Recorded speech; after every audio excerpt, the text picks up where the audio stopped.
guys, ito. So, ito na. Mag-honest review tayo ngayon ng ating chocolate bar. I order it sa TikTok. So, 500 grams. At meron siyang expiration date. Ayan. Ayan guys. Meron siyang expiration date. Huwag kayong matatakot bumili kasi meron naman siyang expiration date. So, ayun na nga. Nabuksan ko na siya. Honest review tayo, no? May nakalagay naman dito. Yan, oh. May mga nakalagay naman siya. Na mga, ano dito. How to melt the chocolate bar. So, how to melt. Ano ba to? Niluluto ba to?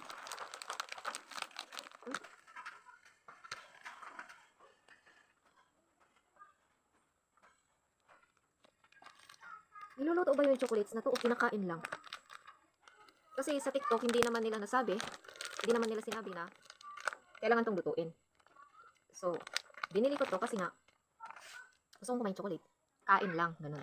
So, pagdating sa akin, I received it yesterday na, ganito lang siya guys. Yes, yan.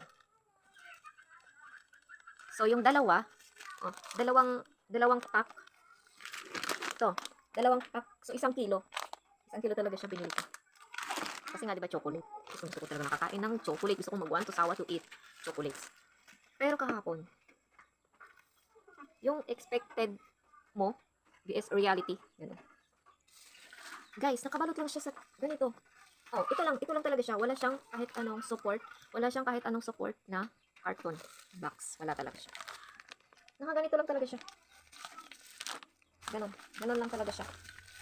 Ganyan lang talaga siya, guys. Ganyan lang talaga siya.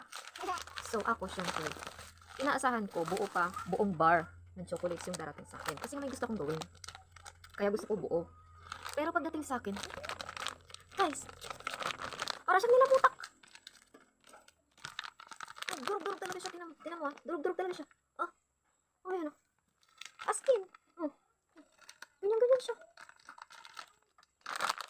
Ayoko na siyang buksan ng malaki kasi kailangan kong ikit. At yun nga guys, ang kapal niya, kahit nabitak-bitak siya, makikita mo siya makapal. So kung ilang millimeter, cm yung kapal niya, kuha tayo ng isang ano. Kasi basag-basag na talaga siya. Inaasahan ko buong bar yung marireceive ko chocolate. Pero guys, basag-basag siya. Basag-basag talaga siya. Kuha tayo ng isang bitak. Ano ba? Bitak-bitak na talaga siya. That's so disgusting. So guys, ayan o. Yung kapal niya guys ay, kita nyo dyan sa kuko ko. Yung kuko ko ay, ilang centimeter to? So mga, ganyan siya kakapal. Sa kapantay ng kuko ko. Yung daliri ko. Ganon siya. So, tinikman ko, naka-open na, tinikman ko, kinain ko na. Pati si Joad, binigyan ko, tinikman niya. So, ngayon, papakita ko sasabihin ko sa inyo kung ano yung mga katulad ng lasa nito. Again, kakain ulit ako. Pero, kuha na lang tayo ng bitak-bitak, no? Kuha na lang tayo ng bitak-bitak. Ito na lang, kaliit. Ayan, balik tayo, napuno yung aking storage. At ito guys, kainin natin. Sasabihin ko sa inyo kung ano yung kung ano yung ano nito.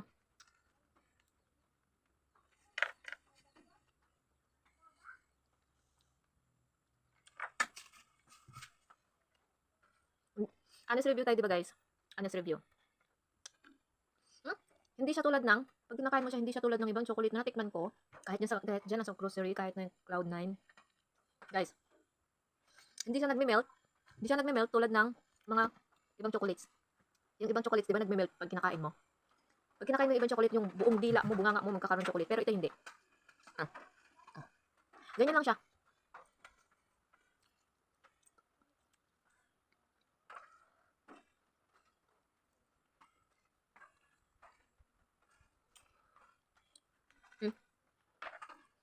Hindi siya, no?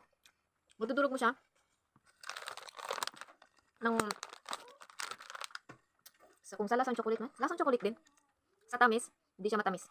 Kung gusto mong matamis sa chocolate, huwag kang bumili nito. Kasi, yung tamis nito ay parang yung chocolate na, alam niyo yung mga chocolate na pambata ng mga bilog-bilog na mga ganyan, mga oblong, parang itlog sa tindahan. Parang ganun siya guys. Parang ganun yung chocolate na to. Hindi ko ganahan. Tapos to, tingnan mo kung ayan natin yung mga bar niya. Basag-basag talaga siya.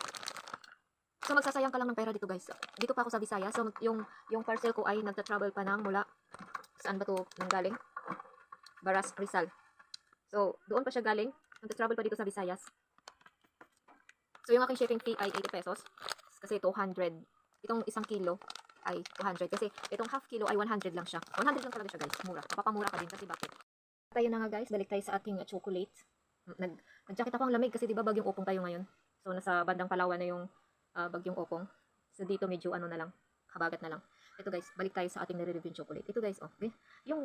Ito ay apat na ano to, apat na bitak-bitak kasi paano ko may share sa inyo ng ano, ng buo to kung gaano siya kalaki. Ay, basag-basag guys. So ayan. Habang hawak-hawak ko siya guys, hindi talaga siya. 'Di ba yung chocolate pag hinahawakan mo, nagme-melt yan. Nagme-melt yan sa kamay mo. Pero ito kanina ko pa siya hawak, siguro mga 1 minute. 1 minute na siyang nasa kamay ko pero tinan mo, ano na nga siya sa kamay ko eh. Kasi nga, kanina ko pa siya hawak. Kinakain ko. Guys, kahit na useless chocolate siya, pwede rin pagtsagaan. Pang ano lang, parang gawin mo na lang siyang panghimagas. Gawin mo na lang siyang panghimagas kung, dahil nga sayang, alangan, itapon mo. Alangan, itapon mo, diba? So, no choice kakainin mo. So, kailangan, dahil bumili tayo ng murang chocolates, tiisan na lang natin. No. Yung anak ko, siguro nanawa na rin kumain. Hindi na rin kumain. Kaya, sayang. Dami pa. So, siguro, ewan ko kung ilang buwan ko itong kakain ng paunti-unti. Kasi nga naman, siguro kung, ano to, tulad ng Cadbury. Tama ba? Malimot ko na yung pangalan. Yung blue or violet bar. Ano na chocolate yan? Siguro kung ganun to, amin lamok. Ubus na to kahapon pa. Kaso hindi siya ano. Ay, lamok. Hindi talaga siya masarap guys. Sayang ka ng ano mo dito. Sayang ka ng pera mo. So yan lang. Thanks for watching.